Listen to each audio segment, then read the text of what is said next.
अस्सलाम वालेकुम, कैसे हैं आप सब। मैं हूं Saira Gulzar. Welcome back to my channel. आज मैं आपके साथ तिल की पापड़ी की रेसिपी शेयर करूंगी। बहुत ही हेल्दी होती है। हम इसमें तिल इस्तेमाल कर रहे हैं, उसमें काफ़ी कंटेंट कैल्शियम का होता है जो आपकी हेल्थ के लिए काफ़ी बेनिफिट है और 10 मिनट में ये बन के तैयार हो जाएगी। तो चलिए स्टार्ट करते हैं। फर्स्ट स्टेप में हम बेलन और एक प्लेटफॉर्म को अच्छे से घी के साथ ग्रीस कर लेंगे, जिसपे हमने पापड़ी को सेट करना है। आप बटर भी इस्तेमाल कर सकते हैं। ब्रश की मदद से अच्छे से घी लगा लेंगे प्लेटफॉर्म पे भी और बेलन पे भी। बाद में जब हम इस पर सेट करेंगे तो आसानी होगी, वरना घी लगाते लगाते सारा मिक्सचर जो है वो हार्ड हो जाएगा और फिर उसको बेलने में आपको दिक्कत होगी। तो पहले से हमने इसको सेट कर लेना है। 2 इंग्रेडिएंट्स हमें इसमें चाहिए, सिर्फ एक तिल चाहिए और दूसरा चीनी।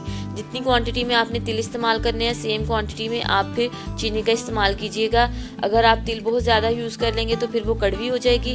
आप देख सकते हैं बिल्कुल इक्वल क्वांटिटी में मैंने दोनों चीज़ें ली हैं। अब सबसे पहले हमने तिल को रोस्ट करना है। ड्राई रोस्ट करेंगे तिल को, बिल्कुल लो फ्लेम पे, तेज़ आंच पे आपने इसको रोस्ट नहीं करना।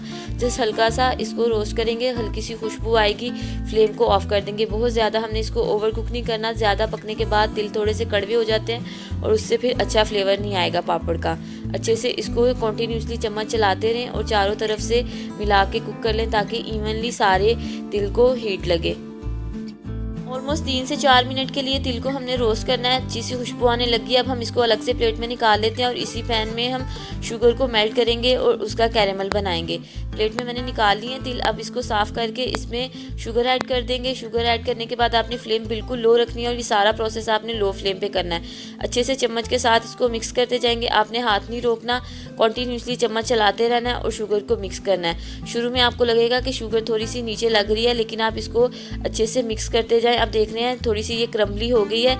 जैसे जैसे ये आपस में जुड़ेगी, मेल्ट होना भी स्टार्ट हो जाएगी। चम्मच की मदद से आप इसकी गुठलियाँ तोड़ते रहे और इसको मिक्स करते रहे। आप देख सकते हैं इसमें हल्का सा आपको मॉइस्चर नज़र आ रहा है। इसी तरह ये मेल्ट हो जाएगी। चम्मच आपने चलाते रहना। अगर आप चम्मच रोकेंगे तो कैरेमल नीचे लग जाएगा, ऊपर से ये वाइट रहेगा और नीचे से इसका कलर डार्क हो जाएगा। तो आप इस तरह से चम्मच चला के इसको मिक्स करते रहें। ये सारा प्रोसेस बहुत ही आपने स्लो फ्लेम पे और पेशेंस के साथ करना है। मैंने वीडियो को थोड़ा कम एडिट किया ताकि सारा प्रोसेस आप ध्यान से देखें और आप भी अच्छे तरीके से कैरेमल बना सकें। आप देख रहे हैं अच्छे से कलर भी इसका चेंज हो रहा है। बिल्कुल हमने इसका गोल्डन कलर आने तक कुक करना है ताकि इसमें कोई भी गुठलियाँ वगैरह ना रहें, कोई भी इसमें दाना नहीं रहना चाहिए चीनी का। अच्छे से ये एक स्मूथ टेक्सचर का जब होगा तो हमारा ज़बरदस्त सा कैरेमल तैयार हो जाएगा। आप देख सकते हैं 4 से 5 मिनट लगे हैं ऑलमोस्ट और हमारा कैरेमल तैयार है। अब बस इसको मज़ीद 1 से 2 मिनट के लिए हम कुक करेंगे और फिर हमने इसमें तिल ऐड कर देने हैं। इस पॉइंट पे आपने कुकिंग का प्रोसेस जो है वो ख़त्म कर देना है, वरना ये बहुत ज़्यादा हार्ड हो जाएगा और फिर मिक्सिंग में आपको प्रॉब्लम होगी। अच्छे से कैरेमल हमारा बन गया। अब मैं इसमें तिल ऐड करूँगी।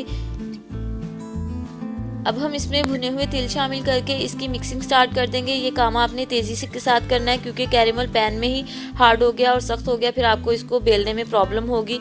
तो जल्दी से आप इसको अच्छे से मिक्स कर लें, दोनों चीज़ों को वेल कंबाइन कर लें। जब तिल और कैरेमल आपस में अच्छे से मिक्स हो जाएं, एक बॉल की शक्ल में आ जाएं, तो हम इसको फ़ौरन से प्लेटफॉर्म पर निकाल के बेल लेंगे, जिनको ऑलरेडी मैंने ग्रीस करके रखा हुआ है। अगर हम उसको ग्रीस नहीं करेंगे तो फिर ये ऊपर ही चिपक जाएगा और अच्छे से ना तो बेला जाएगा और ना ही फिर इसको निकालना आसान होगा। छुरी की मदद से आप सारा निकाल लें और अच्छे से इसको सेंटर में करके फ़ौरन से बेलना स्टार्ट कर दें। जितनी जल्दी आप इसको बेलेंगे उतनी पतली आपकी पापड़ी तैयार होगी।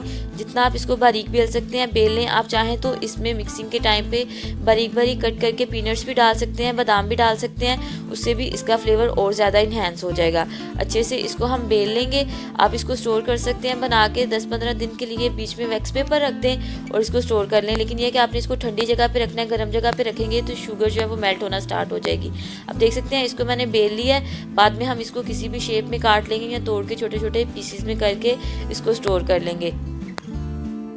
बेलने के बाद विद इन अ मिनट ही ये अच्छे से सेट हो जाता है क्योंकि हमने इसको बहुत बारीक बेला है। और आप देख सकते हैं ये बोर्ड से कितनी इजीली निकल आया क्योंकि हमने उसको घी के साथ ग्रीस किया था। अब आप अपनी मर्ज़ी के साइज़ के पीसीज में इसको तोड़ लें या कट कर लें, आपकी चॉइस है। और इसको वैक्स पेपर या बटर पेपर में रैप करके स्टोर कर सकते हैं। इस रेसिपी को एक दफ़ा ज़रूर ट्राई कीजिएगा। बहुत ही क्रिस्पी और ज़बरदस्त ये बन के तैयार होगा। बच्चे और बड़े बहुत शौक से खाएंगे। ट्राई करके मुझे फीडबैक देना मत भूलिएगा। वीडियो अच्छी लगी हो इसको लाइक करें, शेयर करें और मेरे चैनल को सब्सक्राइब कर दें। बहुत जल्द मिलेंगे एक नई रेसिपी के साथ। तब तक अपना बहुत ख्याल रखें। मुझे दुआ में याद रखिएगा। अल्लाह हाफिज़।